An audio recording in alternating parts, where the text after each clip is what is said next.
Wow. Okay, so yeah, forgot to put myself on screen. How y'all doing, folks? Welcome back to Orange Hat Reviews. Kicking off Tuesday theme streams now. And for September, I am doing two Batman movies that are well known and two Batman movies that are animated and not as well known. So the first one is Batman 89.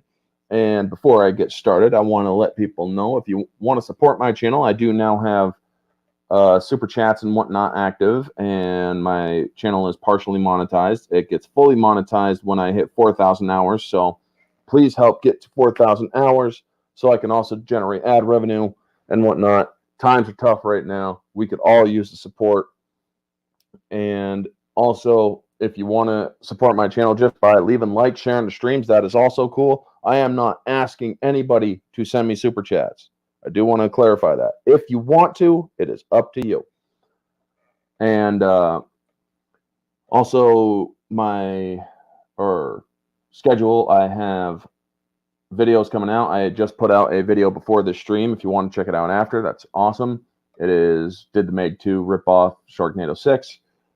Also, I have a Godzilla -1 trailer from yesterday. And I will be getting out more stuff today, tomorrow, and so on. I'm going to be on the Barroom podcast tonight on Jacob's channel, where we're discussing more Hollywood insanity. And Society Reviews is the channel. That's the channel, Society Reviews. And also, what else? Mara and I are doing ones and twos next week and singles. So we're going to be doing Evil Dead 1 and 2 next week, or 1 next week, and singles we're going to be doing Dracula Untold. So that's coming up. Also next week's, I will show you the thumbnail, sorry, blanking on the word, thumbnail, the cover to next week's Tuesday theme stream, or I gave a tease of it before. And I also do Infinity Saga Sundays, where next week is next Sunday is Ant-Man and the Wasp. So without further ado, let's say hi to the chat. We got Vanya. Never rub another man's rhubarb. Yep. And I'm Batman. Yep. Howdy, Orange Hat. Good to see you, Neozoic. Bat versus, I have no idea what that is. Oh, Joker. Yeah, okay. That's a Joker card. Had to zoom in for a second there. Off topic, Godzilla -1 looks interesting. I just hope the movie is good. One thing that Toho has not done is make a bad Godzilla movie. And this is going back to Toho. This is a Toho film, not a MonsterVerse film. Because MonsterVerse, they're hit and miss with me. As much as I love as much as I love Godzilla and Kong, they were very hit and miss with me when it came to King of the Monsters and GVK. But anyway, let's get into it. So, Batman 89 was directed by Tim Burton, and it was a world taker in popularity. It took the world by storm, folks, back in 89. But that wasn't always the case. And I will give you some facts during this review, this discussion, that you may or may not have known. This movie stars Michael Keaton, Jack Nicholson, Kim Basinger, Robert Wuhl, Pat Hingle, Billy D. Williams, Jack Palance, and Michael Gough. And one of the first fun facts is originally there was going to be a Batman and Robin movie in space in the late 70s, early 80s, but it did not, or it got scrapped because of the campiness. And so we get the iconic beginning of the film with the brilliant score by Danny Elfman. I mean, a lot of people said Danny Elfman isn't that good. Danny Elfman has done some of the best compositions and scores of my childhood. He did the Batman animated series. He did Batman Returns. He's done so many others. And I honestly think he does a wonderful job. Or he also did Beetlejuice and Pee-wee's Big Adventure, because he likes to work with Tim Burton. Also, without Batman 89, we wouldn't have Batman the Animated Series or DC Animated Universe in general. Exactly. This movie spawned Batman Returns and Batman the Animated Series, and you can even hear the theme of this put in the Batman animated series. And yes, it is also Michael Keaton's birthday. So happy birthday to Michael Keaton. If you ever see this, I'm hoping you do, but chances are you won't. But yeah, happy birthday to Michael Keaton. Hope you're having a wonderful birthday. Fun fact, the script by Tommy Mankiewicz was originally going to be focused on Batman and Dick Grayson origins. Yep, have the Joker and Rupert Thorne as villains, and Silver St. Cloud as a romantic interest. Interesting. I do remember hearing about that, and then that fell through. So I remember back when I was in the theaters watching this when I was 4 years old, and the music just took me during the journey through the iconic bat symbol that we all know and love. And it really it pulled me in as a 4-year-old. Just really, that should get rid of the orange weirdness on top of my head. It really pulled me in, and it really put me into this movie, like the real dark and grittiness of it. And then we get to see Gotham City, and it is such beautiful freaking cinematography in this movie. It is really a product of its time and quality. Are your glasses for monitor watching? No, they are for distance and whatnot. But these are also tinted lenses, semi-tinted lenses too, because I do have light sensitivity. Now, the navigation of the Bat logo and Gotham City, we see the family get mugged, and we see a digital shot of Batman looking down on the city and then walking into a lit area, and you see a digital shadow. That is very much digital. And you could tell you can really tell nowadays with a 4K transition. How would you compare Danny Elfman's score or Batman score with other Batman scores, such as Shirley Walker's Batman the Animated Series? I believe Batman the Animated Series was actually also done by Elfman, or it's based off of Elfman's work. So that's pretty good. Hans Zimmer's Dark Knight trilogy, he did a great job. Michael Giacchino's The Batman. Honestly, I can't remember much of The Batman or The Batman score. I can't really remember that much of it, so I wouldn't know. Sounds like an F-35 is flying out overhead. Anyway, we then see these two guys mug the family, and they're talking on the roof, and they really do a good job with the steam and fog effects in this movie at night to basically set up the danger of Gotham City. And it really is a very brilliant way of setting it up. And then you see Batman in the background just coming down, and I'm like, that is freaking cool. When I was a kid, I can remember seeing that movie and just thinking, ooh, he gonna get him now. And he kicks the crap out of him, scares the hell out of him, gets shot by him, drops down. But as they turn around to go, there's a shadow in back of him, and it's like, oh crap, he's still alive.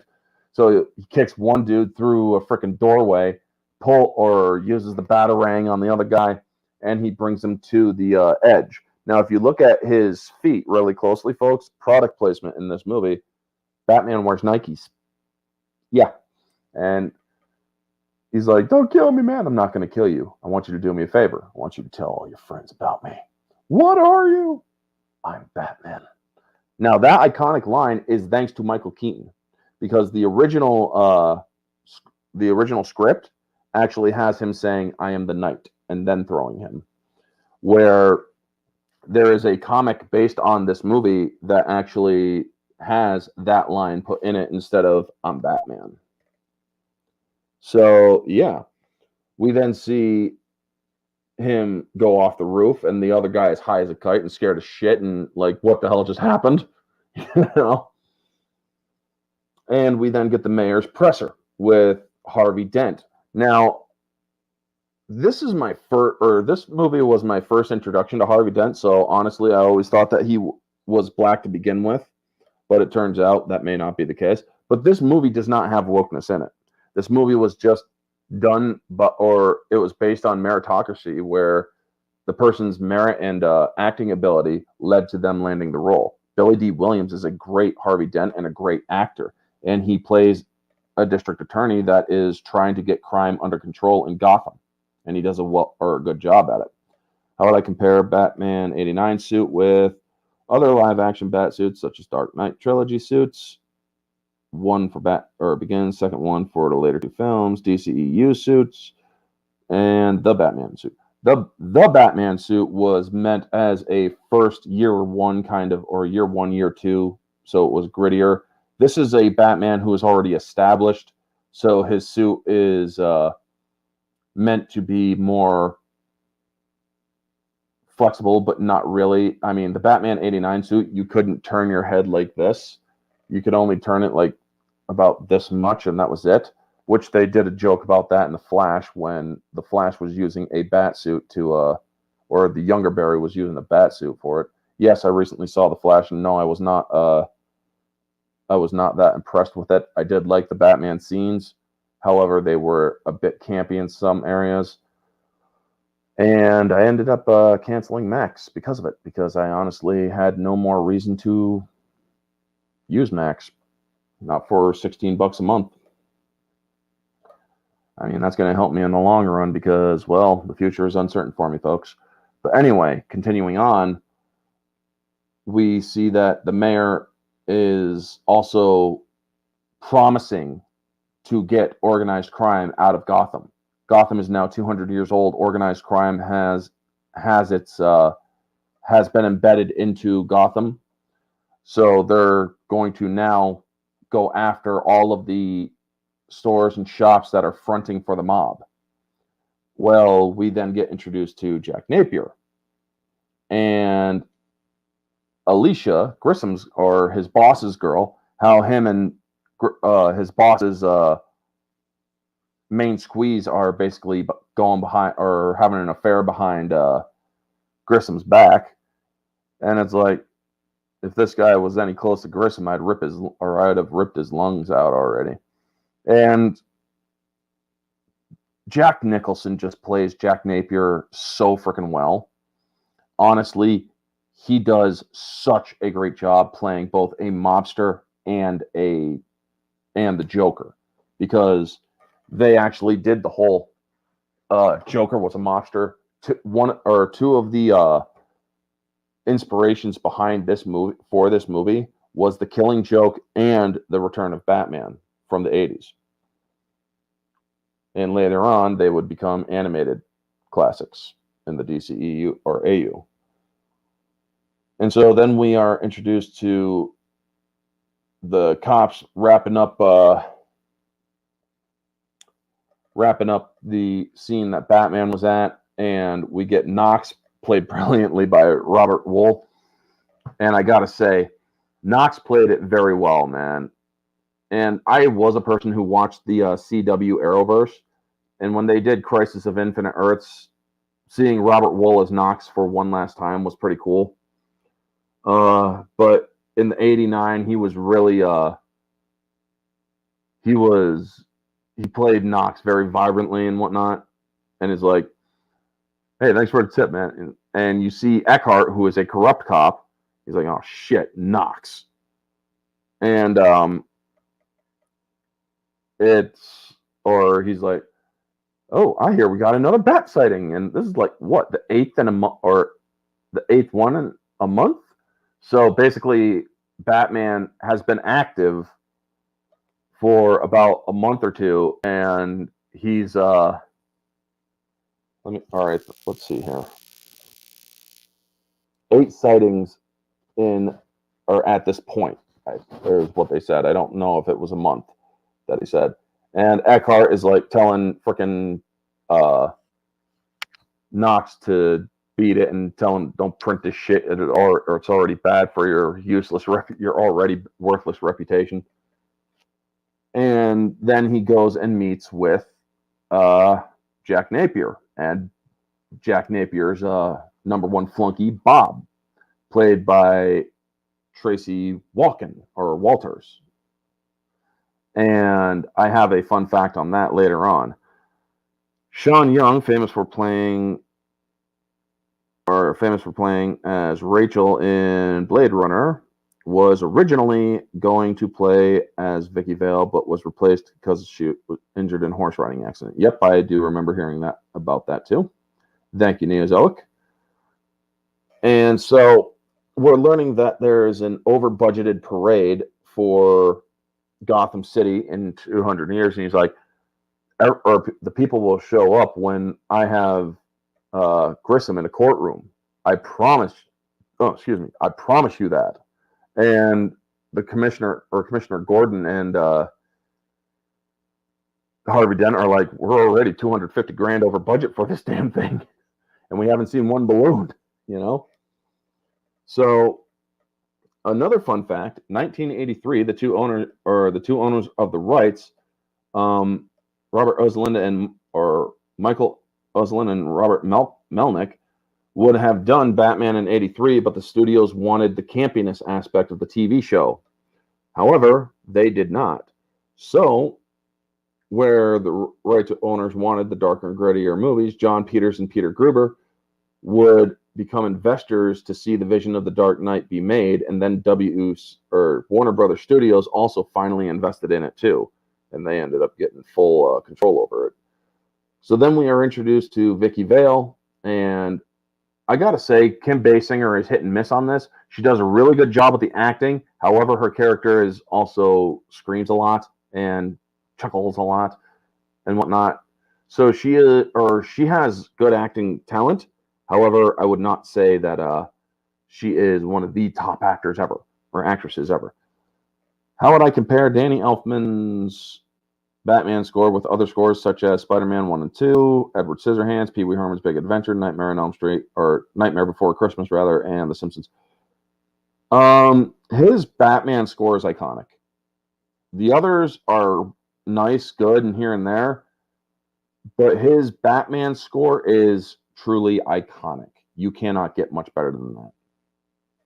So then we see the not Bruce Wayne benefit, but Knox is like trying to, or Vicky Vale's like, I want to see more of Gotham's wildlife. I mean, like what? Like bats.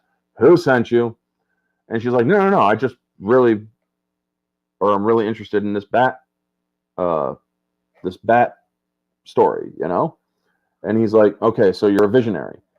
And you're also the only one who believes me in this thing, because the Gotham Globe is all shitting on Knox. And they're like, and while the acting is actually very good in this scene, it does a really good job at setting up the team between Knox and Vicky before everything kind of just goes or gets between them, you know? And he's like, Vicky or Miss Vale, will you marry me? Nope. Well, would you buy me lunch? Maybe. I eat light. So then we see Grissom setting up Jack for Axis Chemicals, because it's like, if this man ties us to Axis Chemicals, what kind of damage are we looking at? If he ties us to Axis Chemicals, we're dead and buried. So Jack is like, I say we raid the plant, take all the files, make it look like corporate espionage, torch or whatnot. And he's like, okay, well then you are going to handle it personally. And he also sees his girlfriend Alicia coming in, and then also notices that her and Jack traded looks. So that's when he sets Jack up by calling in an anonymous tip. And it's like, Jack Palance just plays Grissom very well, because he plays him very very snooty, but also campy-ish, with the way that he's like, don't forget, you're Lucky Deck, and you are my number one guy. And he's like, and your luck is about to change. And then he calls in the anonymous tip with Lieutenant Eckard. Well, we then get to the Bruce Wayne benefit, where Wayne Manor has set up a gambling room, And I love how Alfred, played by Michael Goh, God rest that man, he did a wonderful job. He does a good job following Bruce around, where puts down or stabs a pen into this thing, and freaking Alfred comes up behind it, takes or finishes his champagne, puts it on a pool table, and it's about to fall over, and you see Alfred just come really scooping it up. It's like, man, Michael Goh, dude, he could move fast, and that is so great too. It really was a great scene, and Vicky Vale and Knox are actually there because they actually scored 2 invites to this thing. Knox is trying to get the police commissioner, who's gambling, by the way, at this event, to comment on the file of the Batman, because he hears that there's a file on the Batman, and they're doing the whole railroad no comment kind of thing.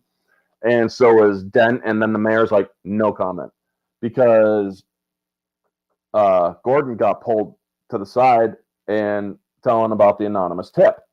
Well, when Gordon leaves, we then are introduced to the Room of Armor because Knox and Vicky Vale are trying to follow Gordon, not knowing that he left. And so the Hall of Armor, they just start calling freaking Bruce Wayne such a rich, snooty guy that has a lot of money and very little use for it and whatnot. And they're like, this man must have been king of the wicker people. And this one is grotesque. Where is it from? It's Japanese. How do you know? Because I bought it in Japan. Who are you? Oh, I'm sorry. I'm Bruce Wayne. And it's like, yeah, you guys just got caught because he's freaking listening to every freaking thing you said. How would you compare Alfred Goh with other live-action Alfreds, such as Alan Napier, Mike Caine, Jeremy Irons, Andy Serkis? Sean Pertwee, Alfred Goh, Michael Caine are the 3 best Alfreds. They are the 3 best Alfreds. Pertwee is the one from the show Gotham. He played a brilliant Alfred. He played an Alfred that was very much skilled and not BSing, not just the snooty butler. Michael Goh played the butler, and he played it very well. Andy Serkis, he played a very good Alfred as well, but he played a no bullshit one. Jeremy Irons was a great Alfred as well. He's basically trying to keep Batman from going over the line. Where Michael Caine, as much as I love Michael Caine, his Alfred is actually one of the weaker ones because he's constantly against Bruce Wayne being Batman. He's saying, you're getting lost in this monster of yours. And it's like, Alfred had most of the time always supported him, where this one couldn't, So I really wasn't a fan of how they made the Nolan Alfred with Michael Caine, but he still played it very well. It goes towards his acting talent. And I also like where Knox also asks for a grant from Bruce Wayne, just as a joke, and then Alfred basically comes in telling him the police commissioner Gordon has left rather unexpectedly, sir, and so he understands that it's a serious situation. So he's like, all right, I'll go this way. Oh, and Alfred, give Knox a grant. It's like, what the fuck? He's like, nice meeting you, Mr. Wayne. You know why this guy is so odd? Because he can afford to be. And immediately, Vicky Vale is like really taken with him because she met him earlier, and she's like, "Can you tell me which one was Bruce Wayne?" Yeah, I'm not sure. And then she's like, "Are you sure this time?" Yeah, pretty sure. So it's a nice little scene, and you see that there's a camera inside of the two-way mirror. So there's cameras all around Wayne Manor that people don't see. And these cameras are so good that he sees the exact same scene that we saw of Commissioner Gordon, and he's listening to it without the background noise. And I'm thinking to myself, that is pretty good technology for 1989. Now, I am looking at this from a reviewer's perspective, folks. So, yeah, it does make sense to actually look at it from that perspective if you are going to be doing a review on it. So, another fun fact, the movie that saved development hell of Batman was Beetlejuice. Did y'all know that? This movie was literally saved by Beetlejuice. This movie, or after Tim Burton made Pee-wee's Big Adventure, he was approached for Batman, and his then wife did a treatment for a darker Batman, but WB shut the movie down. So Burton moved on, and then he did Beetlejuice, and everybody was like, yeah, this dude could do Batman. So they saw that Beetlejuice was a hit, so they greenlit Batman under Burton. So yeah, if it wasn't for Beetlejuice in '87, we would not have a Batman '89. So good job, Tim Burton. So then we're now at Axis Chemicals. Eckhart orders the police to shoot on sight on Jack Napier, and Jack knows he's been ratted out when they get into the safe. It's like, we've been ratted out, boys.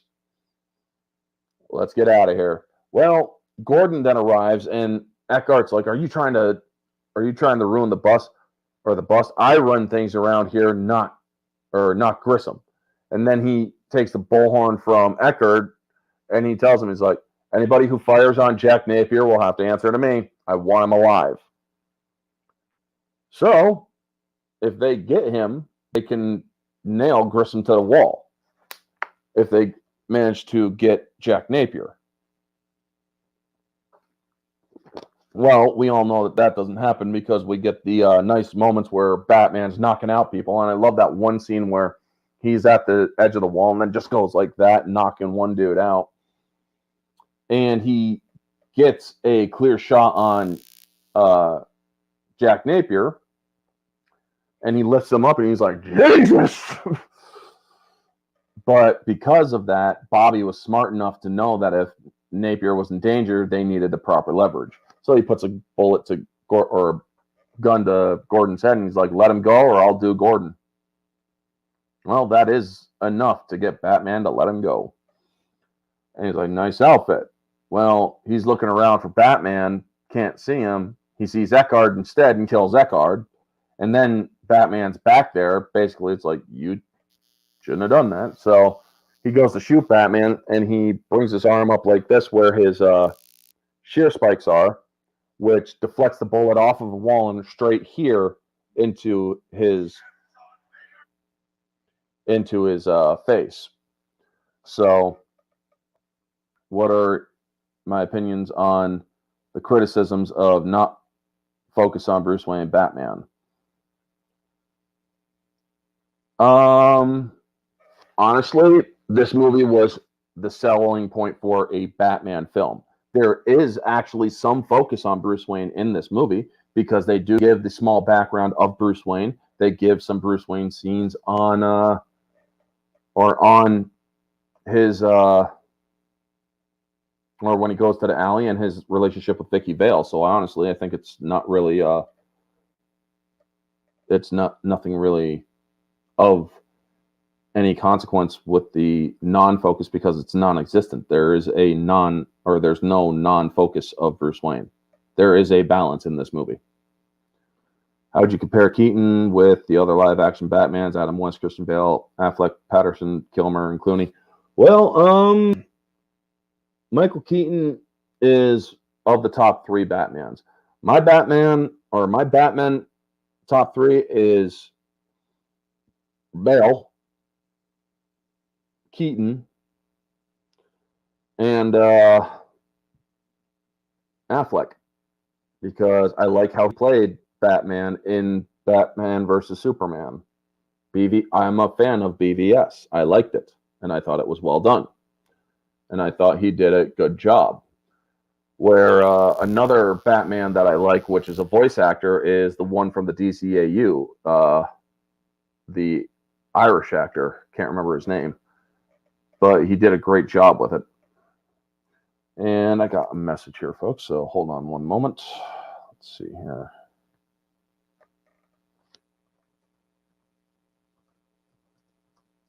Okay.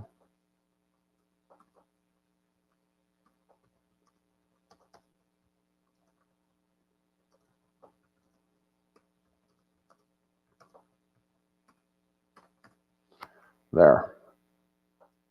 Getting back to this now. Sorry about that, folks.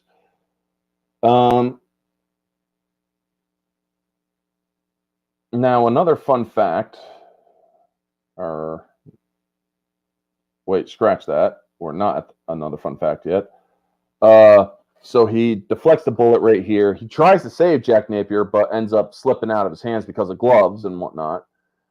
And he falls in the vat of acid.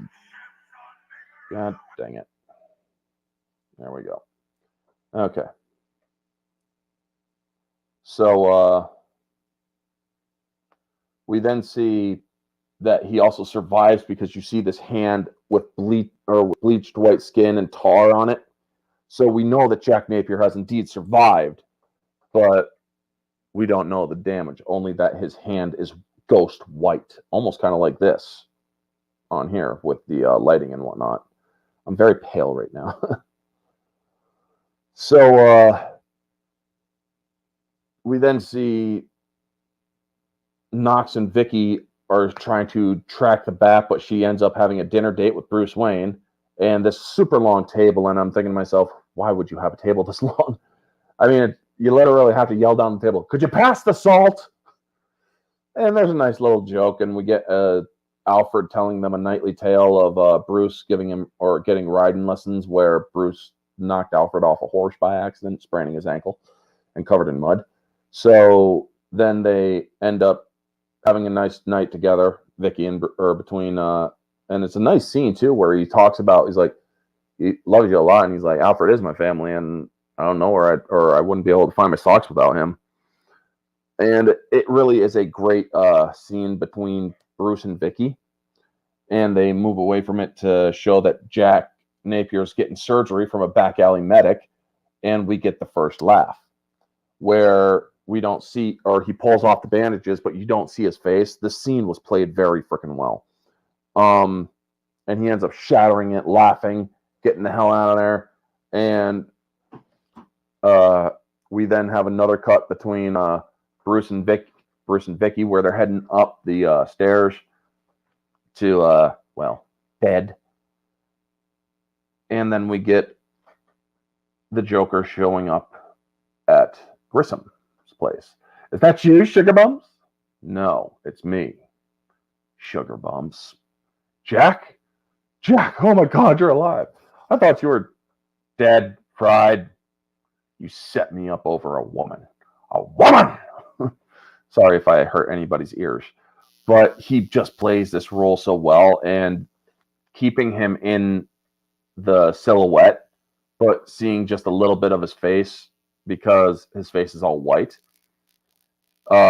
It just does such a wonderful job. Now, what a lot of people don't realize is his white face is his skin color. When you see him as Jack Nicholson's skin tone, that's the makeup. So, yeah. Did you prefer Joker to have an origin like in 89, Killing Joke 2019, or have no origin, The Dark Knight? Honestly, the mob origins of the Joker fit very well.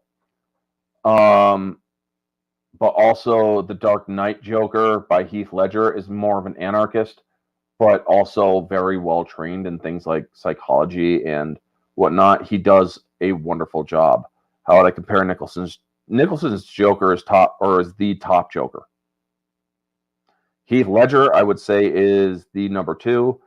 Jared Leto is the number X that is down on the bottom. Joaquin Phoenix is a good Joker, but he's not a criminal mastermind. He's not a clown prince of crime. He's a mental case that is just, mental. I do like Mark Hamill's Joker voice, and his portrayal of the Joker as well. He did a wonderful job. But honestly, I think that Jack Nicholson is the best on-screen Joker. Heath Ledger is a number 2. That's just my opinion. So then we see him kill Grissom, and now when he says, "You can call me the Joker," if you look at his neck, you see purple dye on his neck. That's because the jacket that he's wearing had to be dyed purple. And he did this with his, or a little bit of the dye touched the white makeup, but that was the best take, so they used it. So then we get to Bruce and Vicky waking up, and she wakes up alone, and Bruce is hanging upside down doing exercises, kind of like a bat, which is nice. And I'm thinking to myself, could you be any more obvious with it? You know? Could you be any more obvious? Holy crap. Because she hears the squeaking back and forth, and then she looks off screen, and there's Bruce hanging upside down. So then we get cut back to Joker with the whole "wait till they get a load of me." Winged bat terrorizes. Wait till they get a load of me. Oop. Oop. I mean, I really love it. So another fun fact. Mel Gibson, Ray Liotta, Charlie Sheen, Kevin Costner, and even Pierce Brosnan were all considered for Batman, but Michael Keaton was chosen, which caused a lot of outrage and backlash from fans. They're like, "We all know him from Mr. Mom and Beetlejuice. Why would you put a comedy actor in the role of Batman?" Well, the reason why they chose Michael Keaton was because of his performance in the movie Clean and Sober, where he played an everyman who was fighting drug addiction and whatnot. That was where they said, this is the right guy for the role. So people then thought there are interviews, folks, of people who are saying, "Oh my God, this is such a bad idea." And he's too small, he's a wimp and whatnot. But then after seeing the rushed trailer for the film, which had no music, they had to rush a trailer out to bring people around, and it did. They had such a great trailer that everybody's like, "Oh my God, we were so wrong." I mean, folks, 50,000 letters swarmed WB over the choice of Michael Keaton as Batman. 50,000 angry letters. Nowadays, that's a small number, and it's all online nowadays. Where back then, people could get the address to WB's corporate headquarters and say, "What the fuck were you thinking?" You know? So fans immediately changed course after that. So then we see Bruce's lie to Vicky that he's going out of town, and Alfred debunks that, and it's like, oh, shit. Well, that's kind of hurtful. So then we see Joker with makeup, but it's supposedly without makeup. And Alicia, Grissom's girl, comes in. He's like, "Honey, you'll never believe what happened to me today." And she just faints. I mean, Jack Nicholson played this so well. And so we then see where he's talking with all the other mob bosses. And he's like, "I will be taking over for Grissom while he is out of town and in hiding from the police." And they're like, "And what's with that stupid grin?" "Life's been good to me." And they're like, "Well, what if we say no?" "Well, then I guess we'll just have to part ways, and it'll be as simple as that. How about a handshake?" "Yeah, yeah." And we get the lethal hand buzzer scene, and it's like Antoine got a little hot under the collar. And then the Joker's boys go in, and they start doing the hostile takeover. And he tells everybody to get out of here while there's a smoking corpse right next to him. It's funny that history repeated itself with Robert Pattinson, the Batman, where people complained about the choice to portray Batman. Yes, it is actually, because here's the thing. When I saw that Pattinson was cast as Batman, I'm like, I want to see a trailer. I want to see a picture of him as Bruce Wayne, and I want to see a picture of him as Batman before I make any decision. And there's a record of me saying that, folks. There's a record of me saying that online. You just got to know where to dig.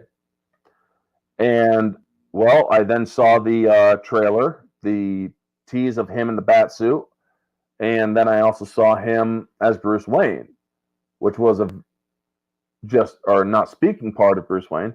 And I'm thinking to myself, I am slightly interested. I will check this out. I thought he did a pretty good job. This is a year two Batman, or that was a year two Batman, who was basically still getting the hang of it, but not able to balance the Bruce Wayne and Batman life, you know? So, yeah. We then see Vicky wants to know more about Bruce, talking to Vic, and the file is very light. It's like this thin. And they're like, who is this guy? You know? So she decides to follow him, and we see that we see her following him to the alley where his parents were murdered, the very famous alley, folks. And he drops two roses. Now, this was a brilliant thing with the roses in the alley, because it speaks to the mental trauma of Bruce Wayne. This is a man who doesn't put roses on his parents' grave. He puts roses at the place where they died. And that is in the middle of a crime-ridden area. And that is also basically the place where Batman was born. Batman was not of any form. However, that was when Bruce Wayne had his psychotic break. Contrary to popular belief, folks, Bruce Wayne is a psychopath. He is to the point where it could be considered a clinical psychopathy, because he doesn't consider himself Bruce Wayne or in his adult life. He considers himself Batman. Bruce Wayne is the mask, is the cover, is the identity. I identify as Bruce Wayne on occasion, but I am Batman. That is Bruce Wayne. And so we then see that the mob is trying to get Grissom's business, or legitimate businesses, through the courts.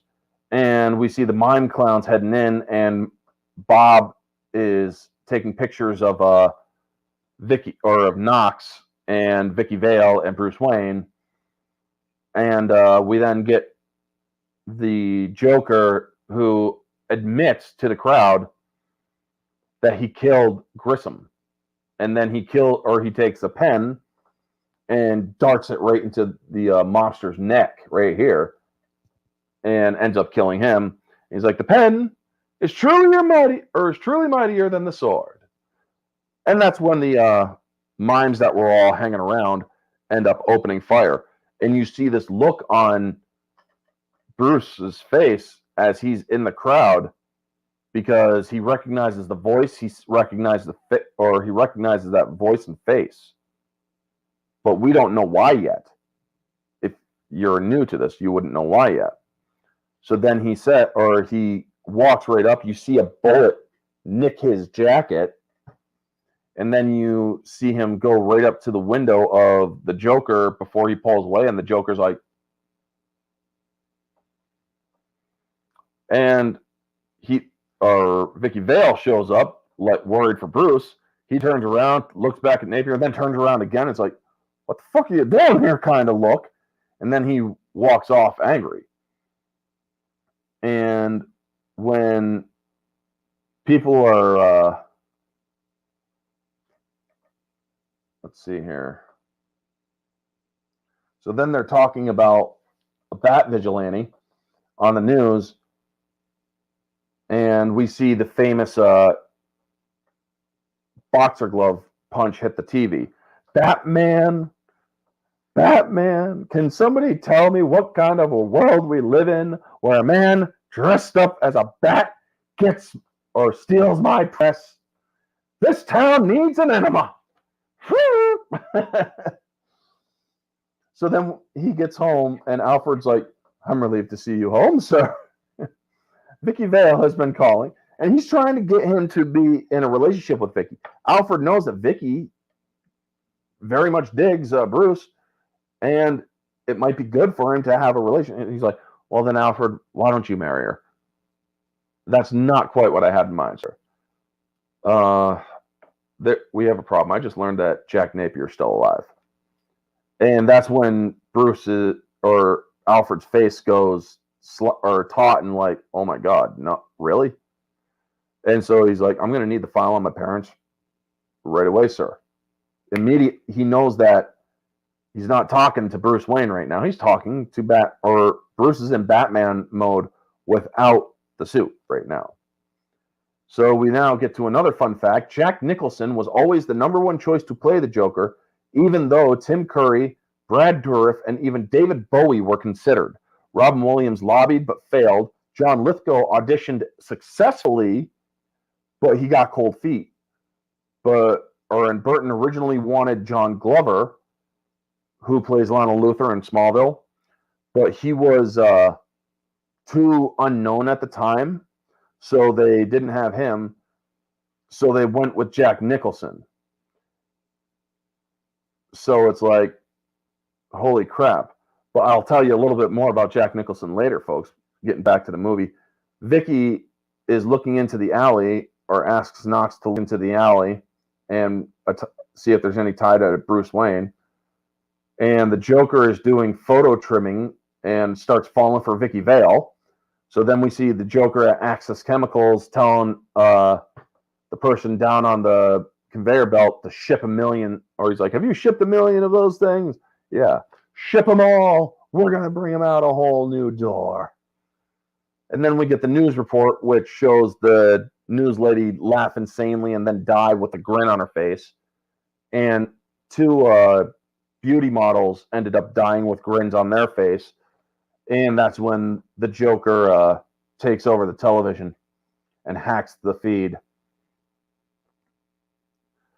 And so we get the news scare, and the mayor starts panicking, and the Jack Napier chemicals, or he's like, where can I get this marvelous brand? Well, chances are you have it and you don't even know it. Well, that's when Bruce decides, he's like, Alfred, let's go shopping. So this is a little bit of the detective that we all know and love. Who is the better Joker's right-hand man, Bob or Harley Quinn? Harley Quinn is a lot more known because Bob was only in one movie. So Harley Quinn is out.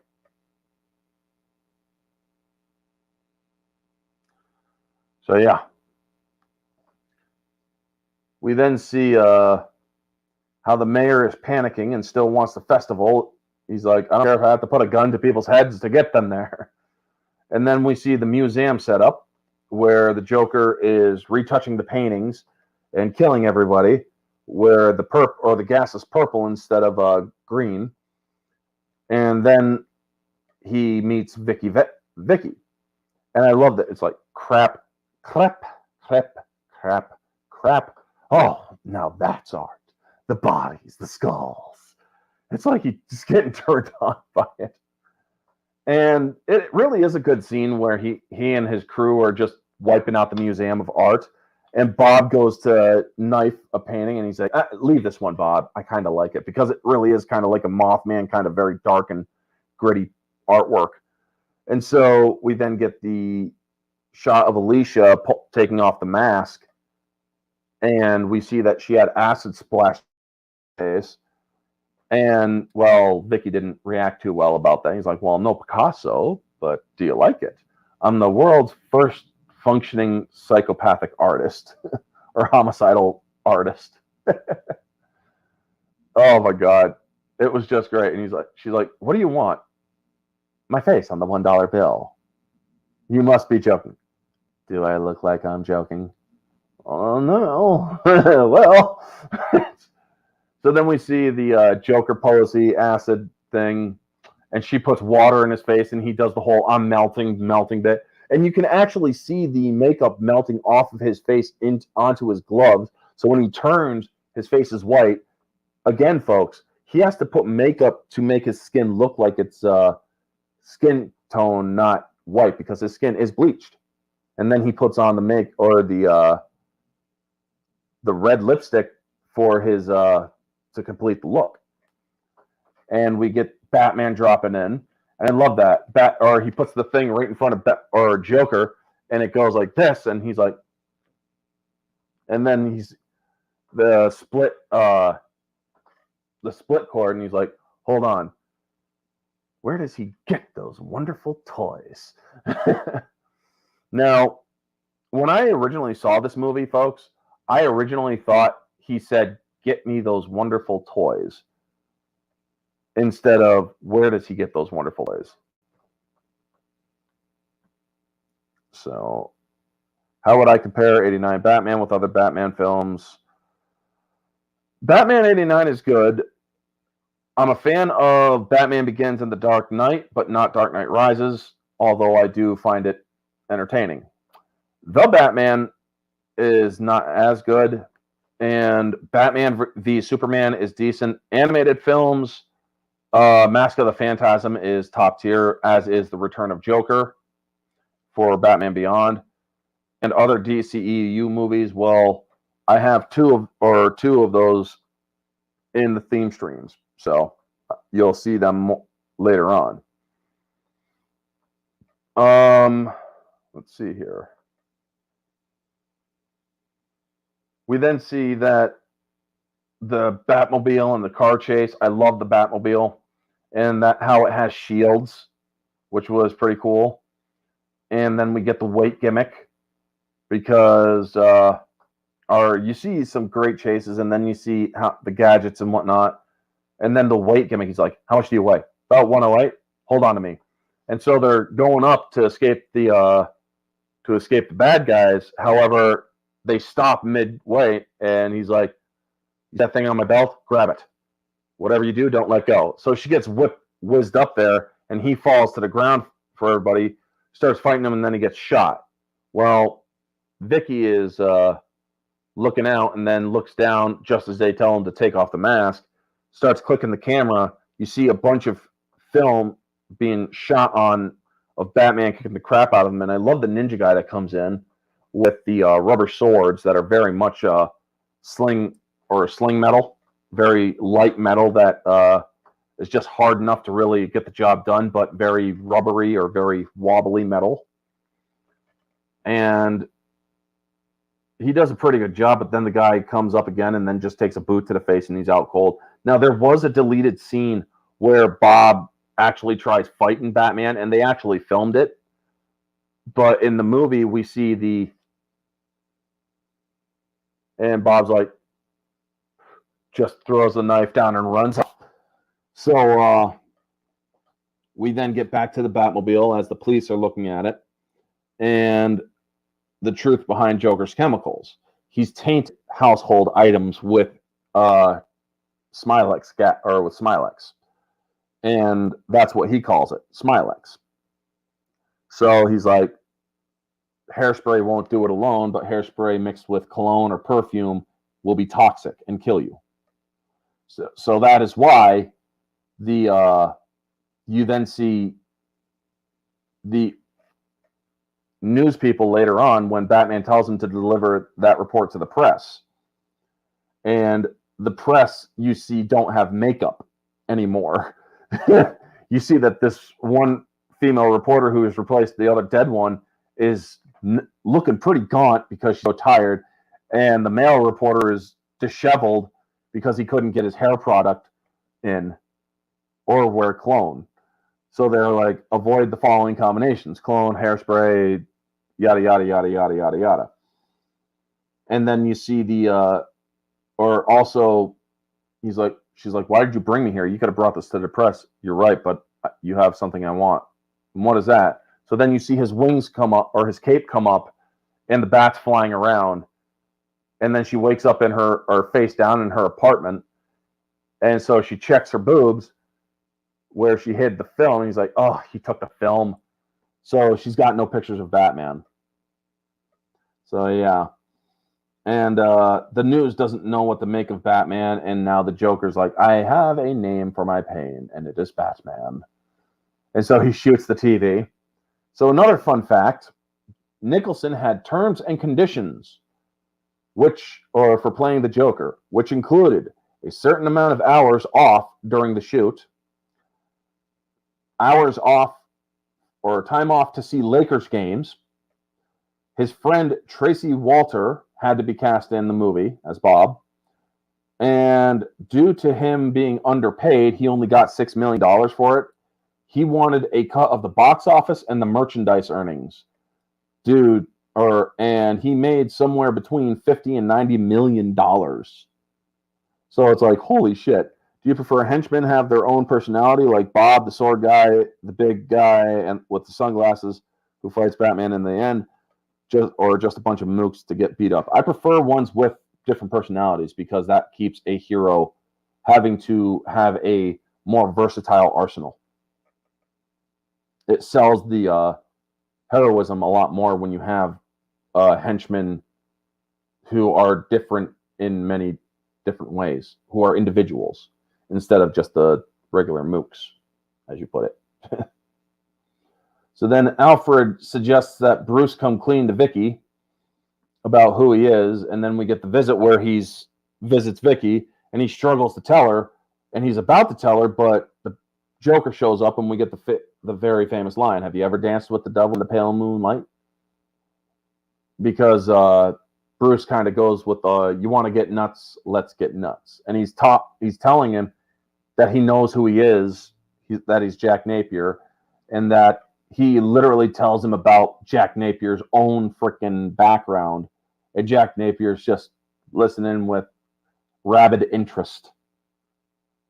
And he's like, bad seed, or went down all the wrong paths. I like him already. But then he's like, you want to get nuts? Come on, let's get nuts.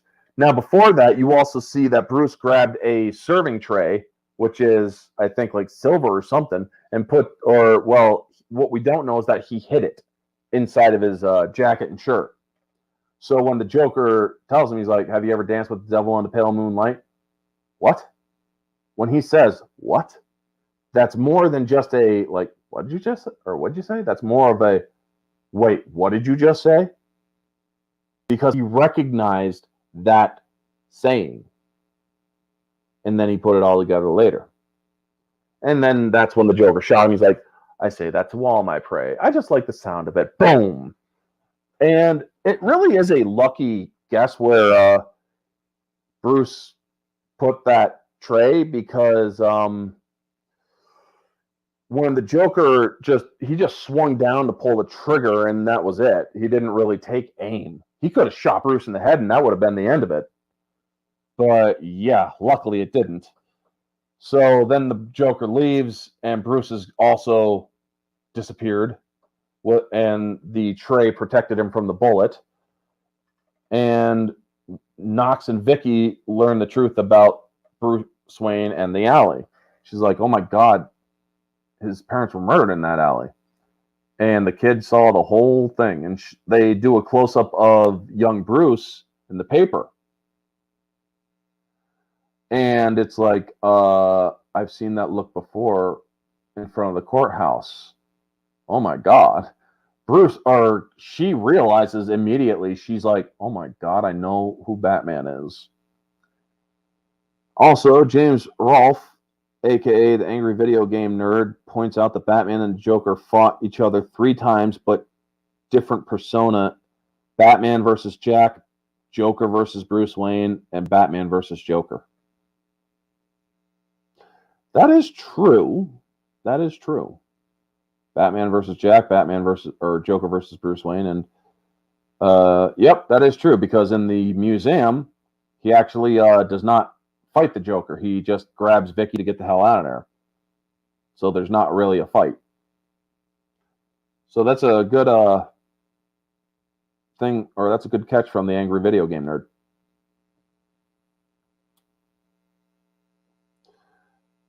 So yeah.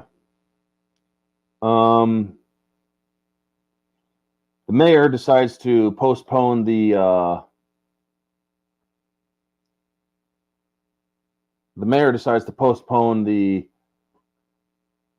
parade, and you see during the press conference, Jack slides over the screen, and when they say we're gonna postpone the parade, he's like,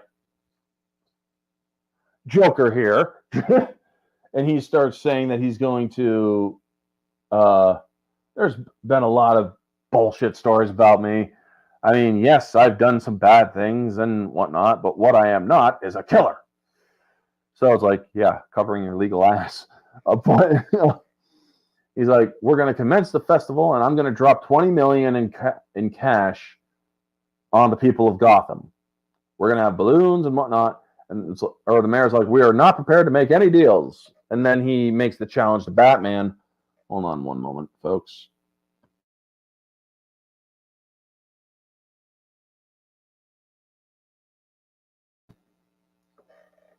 And he's like, I took off my mask.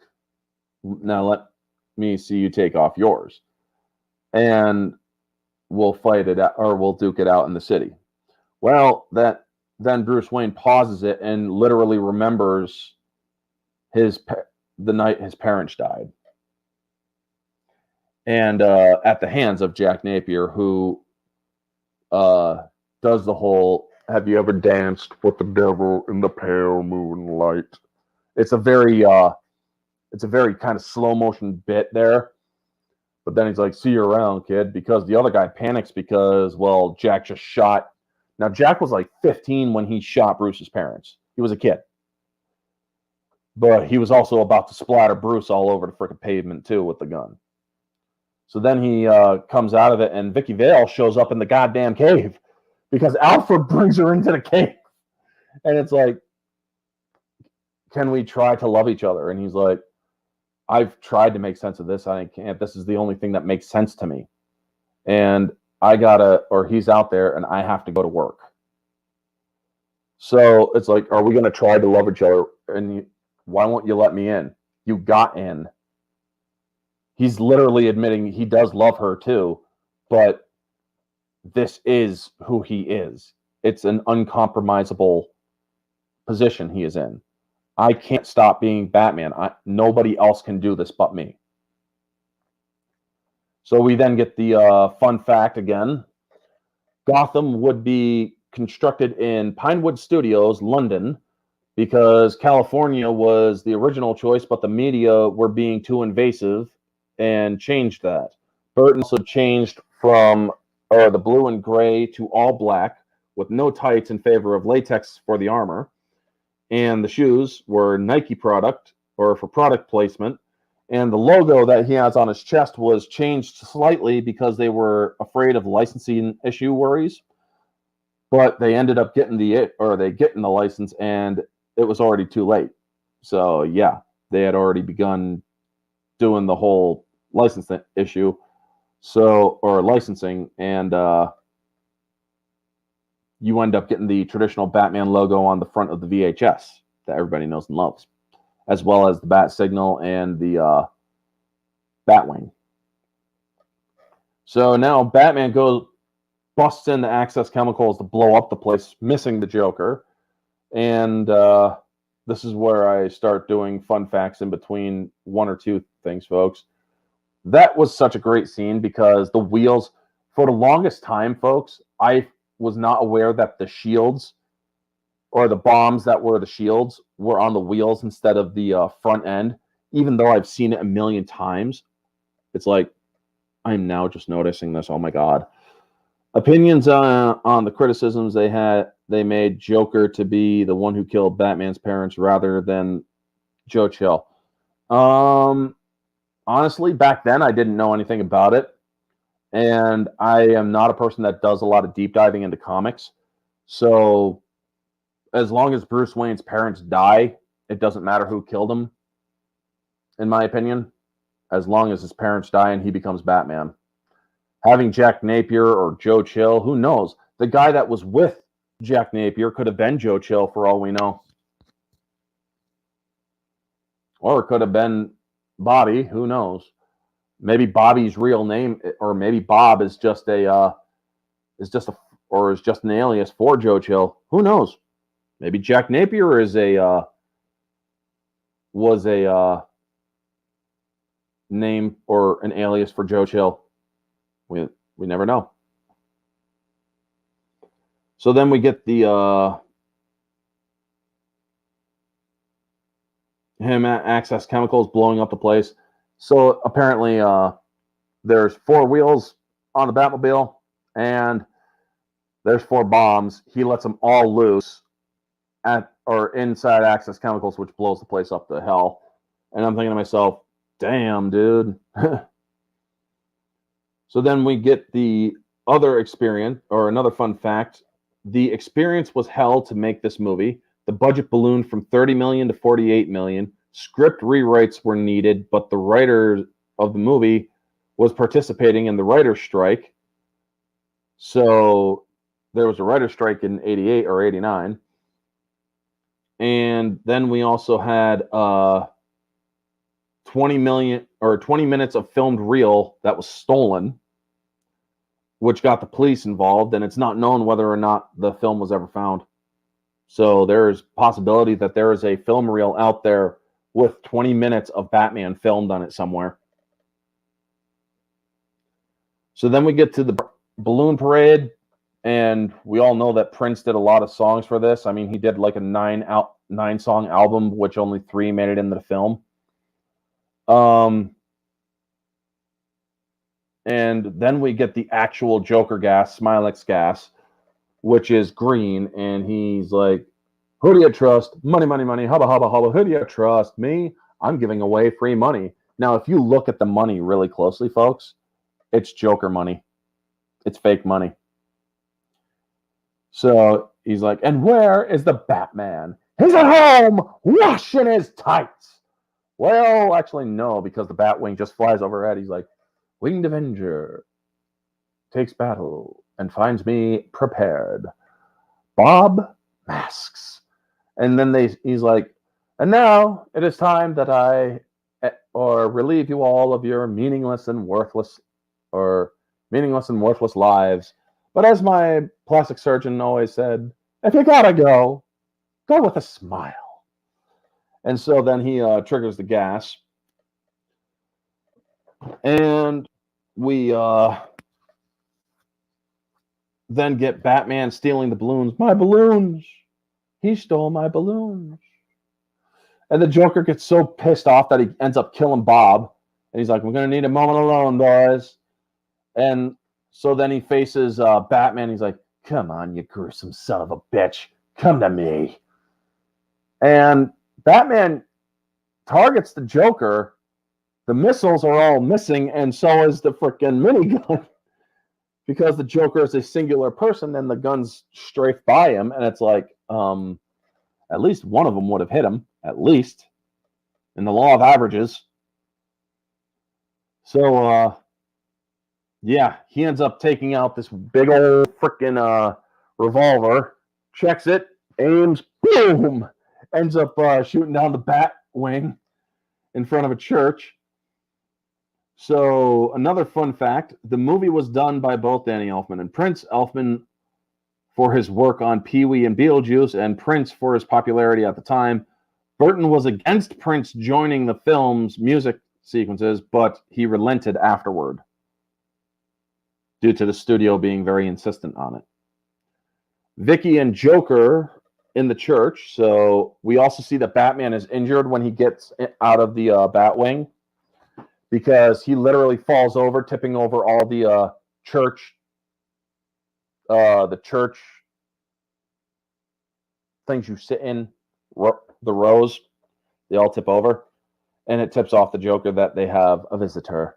And he's struggling to get up the stairs because, well, he just crashed and he's still kind of hurt. So then the police start getting in there, and that's when the Joker gets to the top and uses his acid to drop the bell. But then the Batman gets up there, and he's like, it can truly be said that I have a bat in my belfry. Shall we dance? And we see the dance with the devil scene. And we see the fights where this one guy comes in with clack heel knives, and they're going for Batman, and Batman has the extender to stop the guy with a nut shot. So it's like, or the guy clicks out the heels to have the knives or the blades coming at him, and that's when Batman just sticks up his hand with a extender, which stops that guy from getting to him. Where then also another guy comes in, where you hear the waltz playing in the background, and the other guy's like, "Ha!" jumping down on him, but ends up going through the floor. Oh, that was great. That was a good one. And then we see the Joker bang gun. Hold on 1 second, folks.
I apologize, folks. I had it was a thing outside that I had to attend to.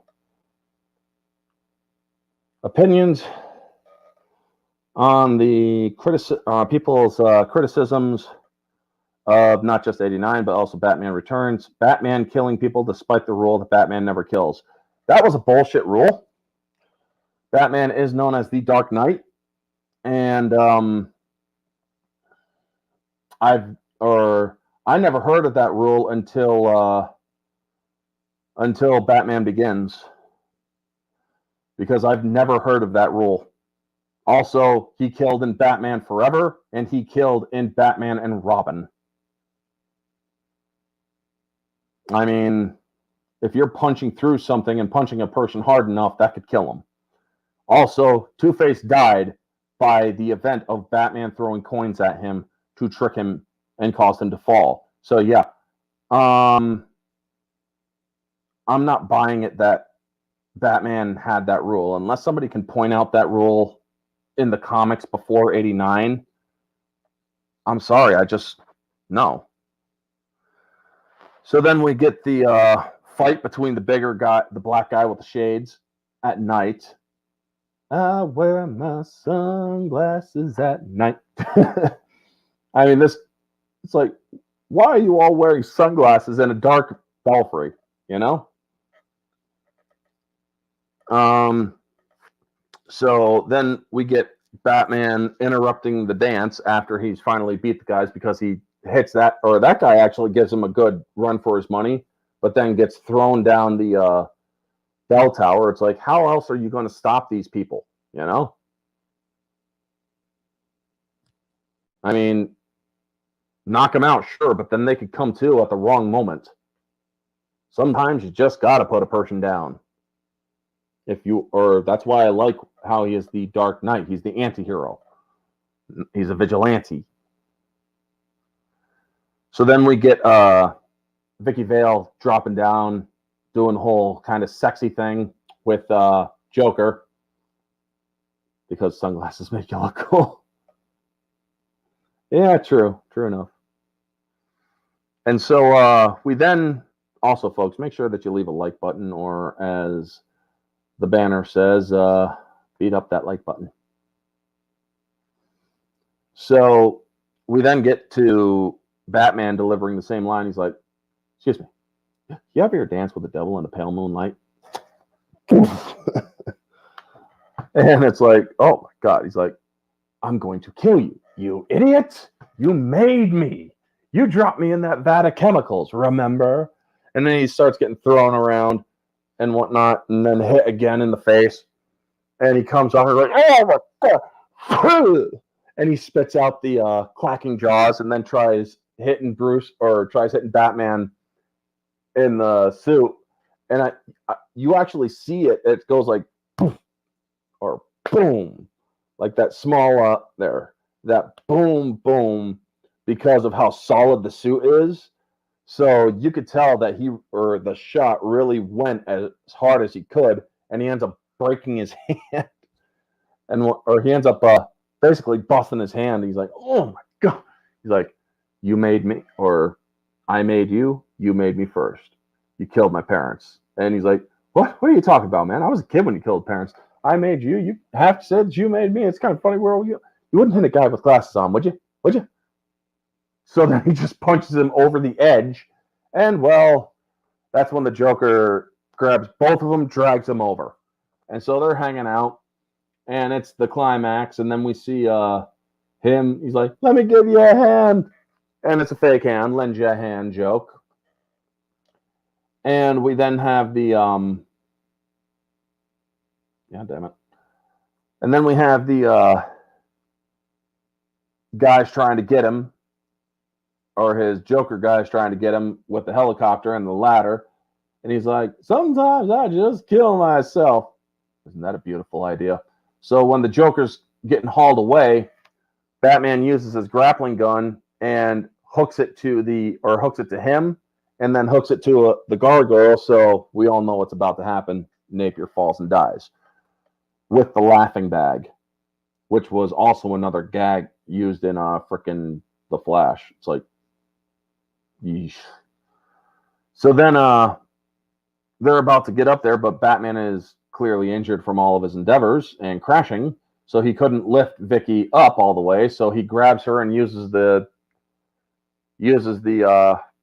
grappling gun again, and they just hang out in the searchlights for a little bit. And then we get the nice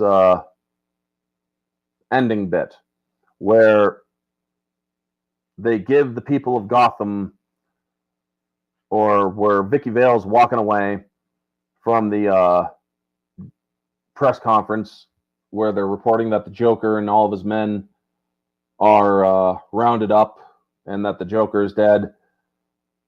And Knox is like, well, what, you never did get us the pictures. And she's like, or what about us? And he's like, well, it's been fun, Allie. And so she gives him a kiss and then walks away. And so Knox joins the presser, and they're like, we have a message from the Batman. Should the forces of evil, or know that the people of Gotham can take a long-needed rest from crime, but should the forces of evil ever arise again and cast a shadow on our great city, call me. Question, how do we call him? And this is a great scene, folks. He's like, because Gordon goes down, he gave us a signal.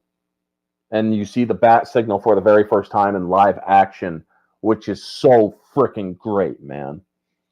And we then see Vicky looking up, and then she sees Alfred and gets in with Alfred, and she's still with him. She's still with Bruce, even though she can only have half of Bruce. She can only have half of the whole.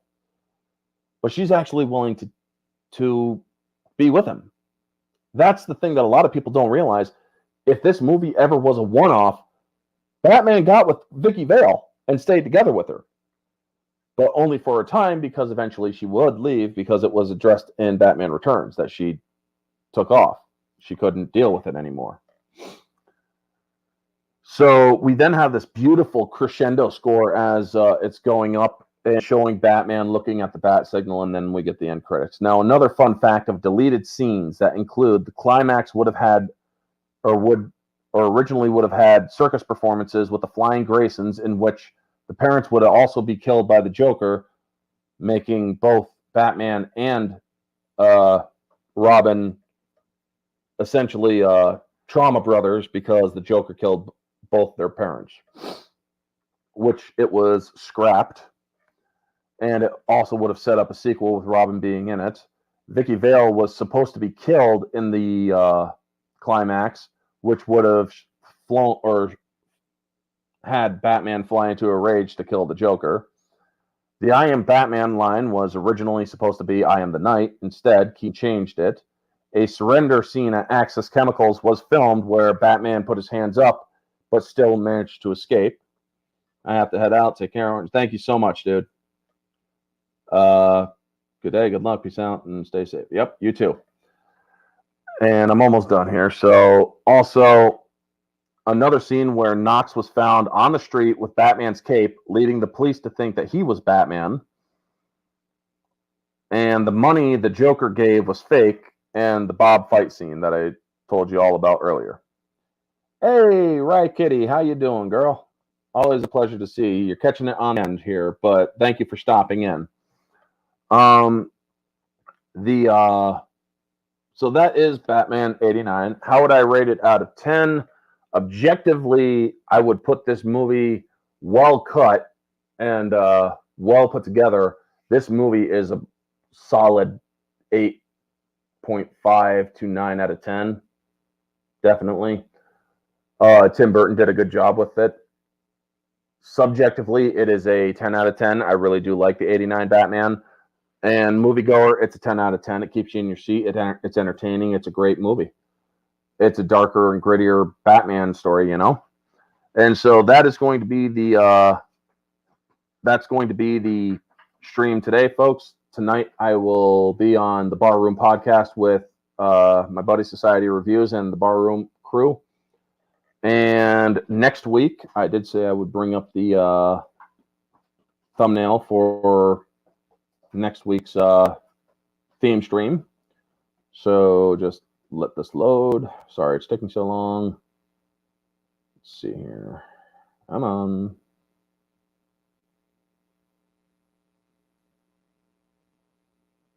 There we go.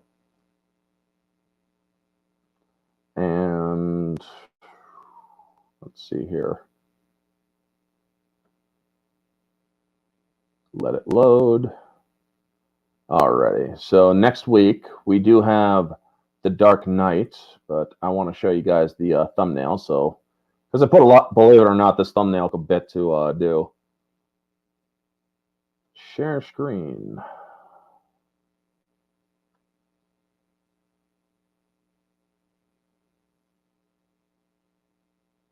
So it's the theme stream front, but with the Joker face and with the why so serious, which I actually really am proud of myself for getting that. I thought it did a very good job. But anyway, folks, thank you for tuning in. Riot Kitty, Nia, Zoic, and Vanya. Y'all are freaking great people. You all are loyal and whatnot. You're part of the Loyal Hat crew. And thank you so much, folks, for tuning in. Y'all are freaking great people. I will see you next week for the Dark Knight discussion. And I'll see you all tonight on the Barroom. Anyway, take it easy. Always remember, stay humble.